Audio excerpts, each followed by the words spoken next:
Hello, everyone, and welcome to another episode of Rob's video blog. So today, because there's a lot of misinformation out there, there's a lot of fake news, there's a lot of myths out there, I'm going to bust two of them for you and provide you some, what I think, vital information for the improvement of your life, despite the nonsense, typical stuff that you hear out there. So the first thing that I'm going to talk about is tanning, and specifically using tanning beds. Oh my goodness, tanning beds are so bad for you. You're going to get skin cancer. It's awful. All this kind of stuff. All right. Tanning beds are just like anything else, right? It is a tool. People use tools for different purposes. A knife is a tool. A chef can use a knife, and he's fantastic. And a murderer can use a knife, and it's awful. Same thing with tanning beds. I personally use tanning beds to get my vitamin D levels up to a good value in the winter. Excuse me. I've tried supplementing with vitamin D3 in the winter, and I had okay results, but not that great of results. The reality is your vitamin D levels in the summer, when you're exposed to the direct sun for 10, 15 minutes a day, is 10, if not 100-fold higher than it is in the winter typically. So no matter how much vitamin D you consume, you're just not going to get the same levels of vitamin D that you would in the summer. And vitamin D is extremely important. It is a hormone in your body. It's not like vitamin C and does all these. It's a hormone in your body. It controls all sorts of really important things, and one of the most important things that it controls is your immune system. So having very significant, high, elevated levels of vitamin D, healthy levels of vitamin D, which, by the way, is like, 5 to 10 times what the FDA or whatever the alphabet soup of choice tells you the minimum level of vitamin D should really be. If you test your levels of vitamin D in the summer and then check that against what the minimum recommended level is, it's astronomically higher. So the numbers that they tell you that are the floor for healthy vitamin D, I think, is not even close. I think you're already 10 to 100 times deficient compared to what you should really be at. So vitamin D is super important to have good levels in the winter. Some people have no problem maintaining decent levels of vitamin D. Some people's bodies absorb vitamin D very well from the foods that they eat. Other people just completely don't absorb any vitamin D, and they get it exclusively from the sun, which, the winter can cause a problem for them. So anyway, so I go tanning to maintain my vitamin D levels. Now, there are two types of tanning bulbs. There are low-pressure bulbs, and there are high-pressure bulbs. The sun, after it gets filtered by our atmosphere, basically hits you with about 95% UVA and about 5% UVB. UVA, roughly speaking, is what makes your skin tan. UVB, roughly speaking, is what makes your skin burn. Okay? However, at the same time, it's the UVB that actually stimulates the vitamin D production in your body. Okay? So what they've done with tanning technology over the years is they've gone from low pressure bulbs to high pressure bulbs. I won't get into what they use in the bulbs. They're essentially compact fluorescent bulbs, but I won't get into what they use in the bulbs to do that. But the point is, the low pressure bulbs were actually very good at mimicking the sun's radiation, about 95 to 97% A and about 3 to 5% UVB. So it's pretty good balance. Problem with that for the tanning industry is you can burn pretty easily. If you stay in there too long, you will burn, just like if you stay out in the sun too long, and you will burn, and that does not make your clients happy. So they invented high pressure bulbs, which can put out significantly more radiation, but they've also cut off almost all of the UVB. So you will darken your skin faster because you're getting radiated more, but you're getting next to zero UVB, which means you have much, much less tendency to burn, which from an aesthetic point of view, if you're going tanning to tan, yeah, that's great. You may be aging your skin a bit more, but you're also not getting the vitamin D production, which is part of the reason why when you're in the sun, you feel so damn good. That vitamin D surge feels fantastic. So I go tanning once, twice a week, 7, 8 minutes. I mean, look at me. I literally just came from the tanning salon. I'm not red. I'm not tan. I go like about twice a week, 7, 8 minutes in a low pressure bed, a level 2 bed, and it keeps my vitamin D levels pretty high. If you are going to go tanning, important thing, they sell these little goggles. You should wear those, protect your eyes, because the radiation, just like the sun radiation, bad for your eyes. The other thing too is I buy lip balm SPF chapstick, and I put that on so that my lips don't get burned because your lips are actually very, very sensitive. So twice a week I do that. Keeps my vitamin D levels nice and high, and vitamin D levels being at a high level, I mean, go ahead, do the research, look it up. Probably more people have died from issues related to vitamin D deficiency than have died from skin cancer. Um, I'm highly encourage you get your vitamin D levels tested, and again, do a little bit more deep research. If you want some information, where to go to look for that, contact me directly, and I can forward it to you. But the recommended levels of vitamin D by the FDA and the alphabet soup agencies are just they're like way, way, way, way too low. So get your levels tested in the summer, then get them tested in the winter and compare the two and see how different they are. If they're not that different for you and you feel great, good for you. Then you don't have to worry about it. But if you're someone like me who suffers from seasonal affective disorder and I always get sick in the winter and I just feel like I have low energy, and then when I got my vitamin D levels tested, I was like super duper low, then I would definitely give it a shot. But if you're gonna, has to be a low pressure bed, has to be low pressure bulbs, which is typically a level 1 or a level 2 bed. Do not do the high pressure because it's not going to do anything for you. Don't do a level 3 or a 4 or a 5 bed. It's not going to do anything for vitamin D production. You're just going to age your skin with the excess UVA radiation.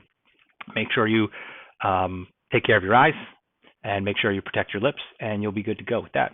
The second myth that I hate saying debunk, but the conventional wisdom that I would like to dispel is, energy drinks are bad for you.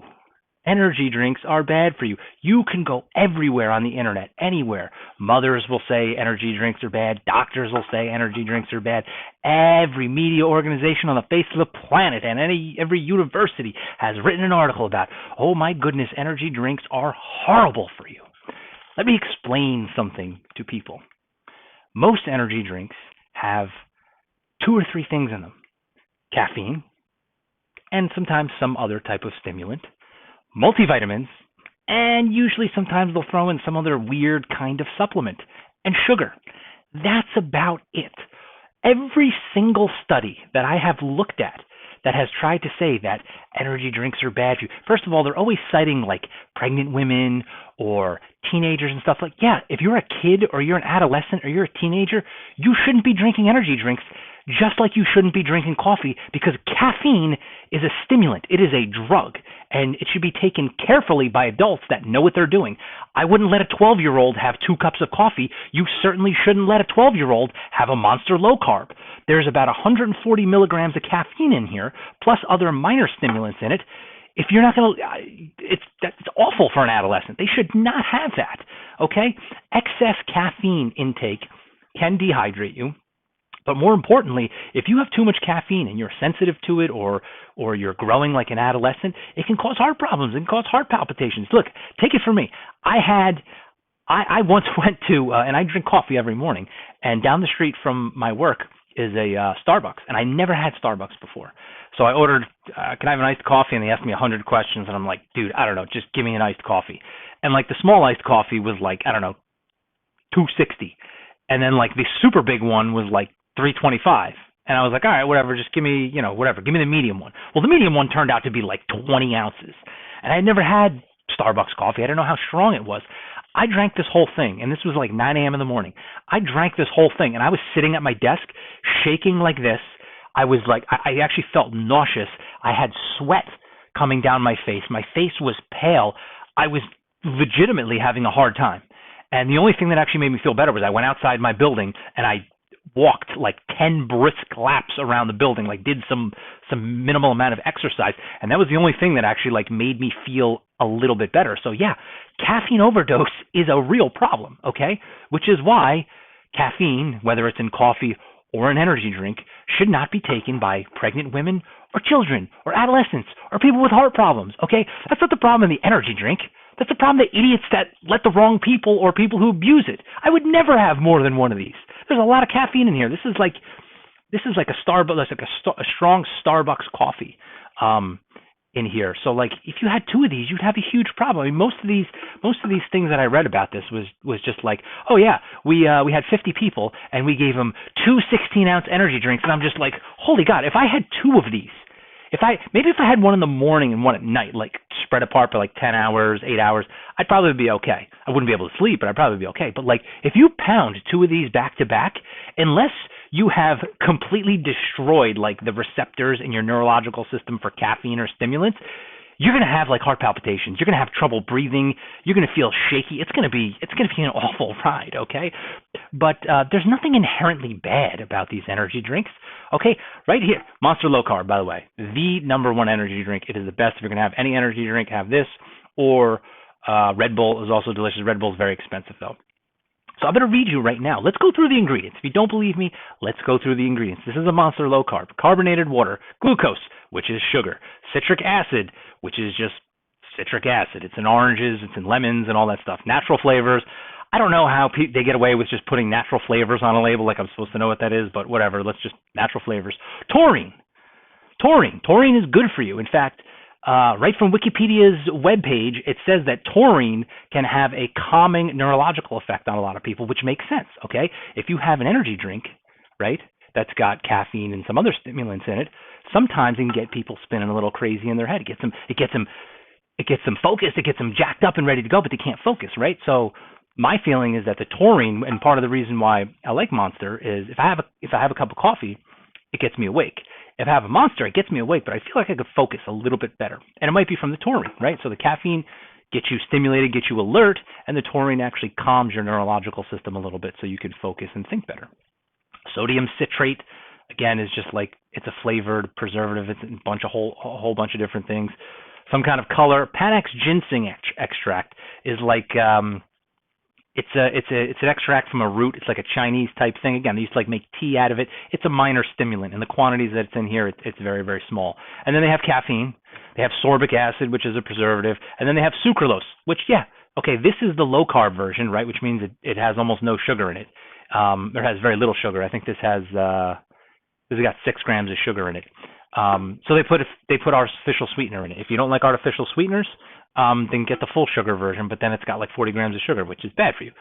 So yes, like if you drink a lot of sugar, that's bad for you, but there's probably more sugar in a can of soda than there is in one of these things, right? So it's got artificial sweetener, which isn't great for you, but it's not going to kill you. Diet soda is not going to kill you. If you have a diet soda every once in a while, chill out about it. Benzoic acid is another preservative, and if these things are scaring you, read the labels of half the stuff you eat. This crapsin, all that kind of stuff. L-Carnitine. L-Carnitine is an amino acid, and again, it's for it helps your neurological system. It calms it. It helps you focus. It also helps build muscle. It's an amino acid, so it has a positive effect on the body, typically as a supplement, if you can even absorb it. And then pretty much the rest of it is salt, inosol, pyridoxone hydrochloride. Basically, it's vitamin B6, B2. I don't even think B2 is really a vitamin, but riboflavin. It's basically a B complex multivitamin. It's all the cheap versions of B. I take a B complex, but I buy the expensive highly bioavailable version, but it's basically they ground up a B complex vitamin and throw it in there. And then again, there's another artificial sweetener in there, sulfame potassium, which again, it's an artificial sweetener. If you don't like the artificial sweetener version, get yourself a full sugar version, but then you got to deal with the sugar. So, beyond the fact that there's an artificial sweetener and it's got caffeine in it, it's like, guess what? Diet Coke has that too. This has more caffeine. Yeah, well, guess what? This is also 16 ounces. Right? A Diet Coke's got like 40 or 50 grams, right? And that's 12 ounces. This is 16 ounces. It's got 140 milligrams of caffeine. So yeah, it packs a punch, but it's an energy drink. That's the point, okay? But don't let anybody tell you that, oh my God, energy drinks, they're so bad for you. Yeah, ask them, do you drink coffee? Do you have 2 coffees a day? There's just as much caffeine in that coffee than there is in this. So, come on, get off it. It's fine. It's fine. If you're an adult, if you're a healthy person and you drink these responsibly, use them responsibly. They're a great dietary supplement. They're just like any other supplement that you're going to take. Just like any other drug. You take aspirin, you take, Advil or anything like that. Same sort of thing. I don't drink this every day. I have coffee every day, typically just because it's a lot cheaper. This is pretty expensive, but this is delicious. I have coffee pretty much every morning. Coffee doesn't quite have as much caffeine as the coffee that I drink, but, maybe 100 milligrams, something like that. So just, but it's crazy though, because like if you Google like, oh, energy drinks, or energy drinks bad for you, it's like, oh my God, it's the boogeyman, the energy drink. Yeah, I like an energy drink. The energy drink is the boogeyman, like violent video games and like rap music and heavy metal and vulgar music is and stuff like that. It's the boogeyman that's like killing everybody and forcing everybody to do like all these horrible things and stuff like that. So those are just the two things. Try it, like I said, get your vitamin D levels tested, figure out what's going on with that, and try a little bit of tanning if that's an issue for you. And I'm telling you, man, if you drink coffee or you need to pick me up at some point, I'm telling you, try a Monster Low Carb. Like I said, the difference between the Monster and some of the other energy drinks or the coffee that I drink is the L-Carnitine, and I really think it's the taurine. The taurine, for whatever reason, like I said, the caffeine makes me alert, and the taurine seems to kind of level me out mentally and neurologically. So it's pretty good. I really like it. So that's it. That's all I wanted to talk about. But don't believe everything that you read on the interwebs, and look up the information for yourself. But that's just too crazy, off the wall type of hysterical reactions to things that can actually be very, very beneficial, healthy tools in the hands of somebody who knows what they're doing. So thanks for watching, guys, and I'll see you again next time.